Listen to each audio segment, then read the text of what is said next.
নমস্কার, চলে এসেছি আবার একটা নতুন রান্না নিয়ে। আজকের রেসিপি নারকেল চিচিঙ্গা। উপকরণগুলো আমি স্ক্রিনে দিয়ে দিচ্ছি, আপনারা দেখে নিন। তো চিচিঙ্গাটাকে সরু সরু করে কেটে রেখেছি আর নারকেলটা কুড়িয়ে রেখেছি আগে থেকে। কড়াইতে তেল দিয়ে দেব। তেল গরম হলে ওর মধ্যে দিয়ে দেব একটা শুকনো লঙ্কা, তেজপাতা আর সামান্য কালো জিরে। ভালো করে নেড়ে চেড়ে ওর মধ্যে আগে থেকে কেটে রাখা চিচিঙ্গাগুলো দিয়ে দেব।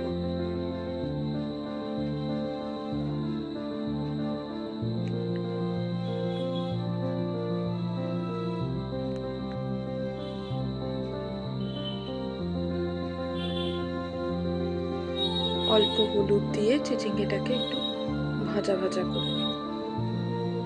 প্রথমেই নুনটা দেব না, চিচিঙ্গাটা ভাজা হয়ে গেলে তারপরে নুন দেব।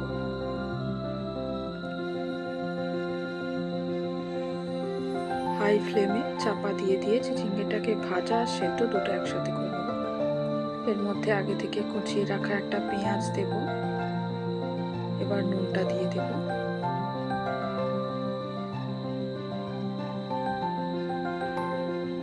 এবার সবজি থেকে যে জলটা বেরোবে তাতেই সেদ্ধ হয়ে যাবে। এবার সবজির জলে সেদ্ধ হয়ে যাবে জিনিসটা। এরপর চাপা খুলে দেখবো ভালো করে ভাজা হয়ে গেছে। এর মধ্যে দিয়ে দেব সামান্য আদা বাটা, দেব কিছুটা ধনে গুঁড়ো, জিরে গুঁড়ো,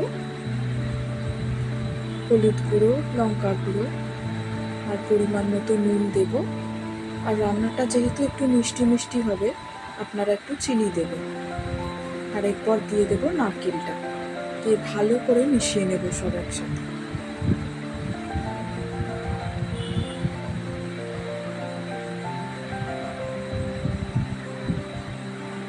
এবার একটু জল দিয়ে চাপা দিয়ে দেব।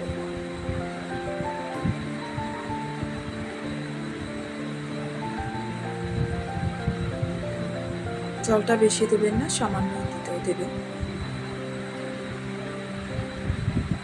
এরপর চাপা খুলে আগে থেকে বেটে রাখা পোস্ত দিয়ে দেব। পোস্তটা দিলেই রান্নাটা একদম রেডি হয়ে যাবে। অবশ্যই বানিয়ে দেখবেন, এটা গরম ভাত বা রুটির সাথে খুব ভালো যাবে রান্নাটা। আজকের রেসিপিটা যদি আপনাদের ভালো লেগে থাকে অবশ্যই লাইক করবেন আর কমেন্টে জানিয়ে যাবেন কেমন লাগলো।